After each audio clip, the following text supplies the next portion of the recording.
कापूस लागवड झाली आता माझी कापसाची लागवड चालू झाली. चांगला वाटते आता. एक नंबर कापसाची लागवड झाल्या पाहिजे. मी काय म्हणतो बायांनो, कुंपाबाई, शांताबाई, बिमलाबाई, चंपाबाई, लागवड बराबर झाल्या पाहिजे. आणि इकडे तिकडे बी बियाणे नको विसरवा. नाही ते जिथे नेलं तिथेच ठेवते तुम्ही. बरोबर एकदम सुरळीत पद्धतीने लागवड करा. लागवड एकदम चांगली झाली तर मग फसल पण चांगली होते. हो हो हो हो जी हो गगनराव भाऊ. आम्ही लागवड काही खराब नाही करू. चांगल्याच पद्धतीनं करतून. अशी काही खराबच लागवड नाही करू. हो ते तर आहे गुंपाबाई. आता काय म्हणणार कोणाला. बरोबरच करा. सांगणे आमचं कामच आहे. तुम्हाला सांगणे आमचं कामच आहे. बरोबर करा, अशा पद्धतीनं करा, तशा पद्धतीनं करा. हा आमचा कामच आहे शेतकऱ्याचा. हो ते तर आहे भाऊ. तुम्ही सांगाल नाही तर कसं काय करून. मी काय म्हणतो बायको तुला, त्यांची मदत करू लाग ना. तू पण लागवड करू लाग ना त्याला. अटव मी नाही करू लागत. माझ्याशी नाही जमत हे कामं. आपल्या शेतामध्ये तू लागवड नाही करू लागू शकत त्यांना. तर कोणते कामं जमतेस तू याशीन. मस्त दिवसभर झोपणे, मस्त मजा करणे, इकडे तिकडे हिंडणे फिरणे आणि राहणे घरीच. आता मस्त माहेरी जा म्हणणार. माहेरी जावाले मस्त म्हणशील, पण एकान कामासाठी नाही. कोणत्या तरी कामामध्ये मदत करू लागावा. असं नाही. आता कशाची मदत करू लागू मी तुम्हाला तरी. कापूस लागवड करू लागे ना. माझ्याशी नाही जमत म्हणतो ना ते काम. कापूस लागवडीचं. माझ्याशी शेत शिवारातलं काम नाही जमत जास्त. म्हणून तुम्हाला म्हणतो काही एक बाई जास्त पहा. त्या आमच्या घराबाजूच्या कमलाबाईला काम नाही विचारलं तर लागवड करायला याल का म्हणून. माझ्या मागे कसं काय लावता तुम्ही हे कामं ते कामं. फालतूच्या फालतूच. म्हणजे दुसऱ्या घरची बाई आणायची लागवड करायसाठी. आता तू आहेस ना घरच्या घरी. मदत करू लागणार त्यांना थोडीशी. जे जमल तेच लाव. तू असेल काही जोर जबरदस्ती आहे का. तुझ्यावर काही जोर जबरदस्ती करताव का मी. लागवड करू लाग, मदत करू लाग, आपला शेत आहे शिवर आहे असं म्हणत आहो. तुझ्यावर काही जोर जबरदस्ती नसे. अरे जे काम जमल तेच काम कर. फालतू कशाला. पण मदत करू लाग ना. घरी जाशील ना मस्त बसशील पंख्याच्या हव्यामध्ये. तुम्ही फालतूच माझ्या मागे त्रास द्या नको. माझ्याशी कापूस लागवड नाही जमणार तर मी नाही करू लागत. आता तुमचं शेत आहे. तुम्ही करा. कोणता काम करते तर मी जातो आता घरी. ठीक आहे, नको करूस. मग मला साडी घेऊन मागायची नाही. अहो मला साडी घेऊन द्यावं. अहो मला शॉपिंगला पैसे द्यावं. मला हे खर्चाले पैसे द्यावं. मला ब्युटी पार्लरमध्ये जायचं त्याचे पैसे द्यावं. हे कामं तू असेल मस्त जमतात.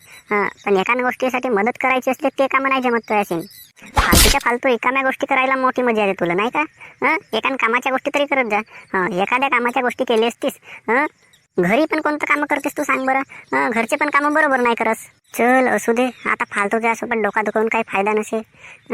तुला कामं सांगणे म्हणजे आपला डोका दुखवणे आहे. जा तू घरी जा. मी काही आपल्या शेतातले काम आहेत ते बघतो आणि मी पण घरी येतो. घरी जा म्हणलं तर कशी पटकन घरी गेली. एक काम नाही करू लागत ना, काही नाही करू लागत. चल आता आपले कामं करावं लागतील शेता म्हणले. का म्हणते गगनराव भाऊ. कसं काय झालं शेतातले काम. ये ये ये ये बस मोहन. कसं काय येणं झालं घराकडं आमच्या. आता गेलो होतो का नाही का इकडं. फिरता फिरता तर आलो तुमच्या घराकडं. आता गगनराव भाऊ फिरता फिरता गेलो होतो मी नागपूरला. आता नागपूरहून येता येता मला तुमची भेट घेऊन लागतो ना. आता तुमची भेट घेतल्याशिवाय तर आपल्याला काही पर्याय आहे नाही. तुमचं आहे रस्त्यावर घर.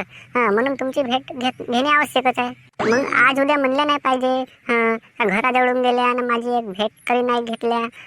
मग म्हणजाल नाही का तुम्ही माझ्या घरी पण नाही आल्या म्हणून. हो तो तर आहेच. माझ्या घराजवळून जाशील ना माझी भेट नाही घेशील. हे तर होऊ नाही शकणार. मग झाले मग आता शेतातले कामं वगैरे झाले का. हो झाले ना. कालच कापसाची लागवड झाली. धानाची पेरणी पण झाली आहे. दोन्ही पण कामं झाले शेतातले. आता तूर लागवड बाकी आहे. तुरीची लागवड करणे आहे. मग झाला. आणि मग धानाचा रवणा केव्हा पकडत येतं. पकडू ना, वेळ आहे धानाचा रवणा पकडू आपण. धानाचा रवणा पण चालू करू. वेळ आहे त्या गोष्टीला. पण आता हे आपले शेत शिवारातले कामं संपले. जे काही होते ते. फक्त आता तुरीची लागवड बाकी आहे. हो का, ठीक आहे ना. मग आता तुरीची पण लागवड करून टाका आणि लवकर लवकर काम आटोपून टाका. हो झाले त्यात. लवकर लवकर काम आटोपणे चालूच आहे. एवढ्या दूर झालास बस आता. चाय नाश्ता बनवा लावतो बायकोले. अरे असू दे ना गगनराव भाऊ, कशाला चाय नाश्ता बनवा लावतेस. चल मी आता निघतो. मी आता एक ग्लास पाणी वगैरे देऊन टाक. जातो मग. चल मग ठीक आहे गगनराव भाऊ, मी निघतो आता. बघितले आता कापसाची लागवड. कापसाची लागवड गगनरावच्या शेतामध्ये झाली आता कापसाची लागवड. तुम्ही तर आता व्हिडिओ बघितला स्टोरी. मग आता कापसाची लागवड वगैरे झाली तर मग आपल्या बायकोले का म्हणते गगनराव. बायको म्हणते थोडीशी मदत करू लाग म्हणते. त्याची बायको एवढी खराब आहे, तो त्या दिवशी नांगरणी करत होता तरी त्यासाठी टिफिन डब्बा नाही नेला. म्हणजे ते मदत नाही करू लागत, एवढी बायको खराब आहे गगनरावची, काही सांगा नको. एवढी ह्या आहे. मग आता झाली गोष्ट का सांगू का तुम्हाला. मग झाला आता दुसऱ्या दिवशी का झाला, आला त्याच्या घरी मोहन, गगनरावच्या त्याचा मित्र नाही का, मोहन आला. मोहन का म्हणते, झाली का भाऊ म्हणते कापसाची लागवड म्हणते, आता तुझ्या घरी आलो म्हणते तुझी भेट घ्यायला म्हणते. तर मग गगनराव म्हणते झाली म्हणते कापसाची लागवड तर झाली म्हणते. 1 नंबर कापसाची लागवड संपली म्हणते, आता कालच झाली म्हणते. मग आता पाणी वगैरे प्यायलं ना मोहन गेला आता आपल्या गावाला. मग आजची स्टोरी इथेच संपली, मी अशी जाहीर करतो.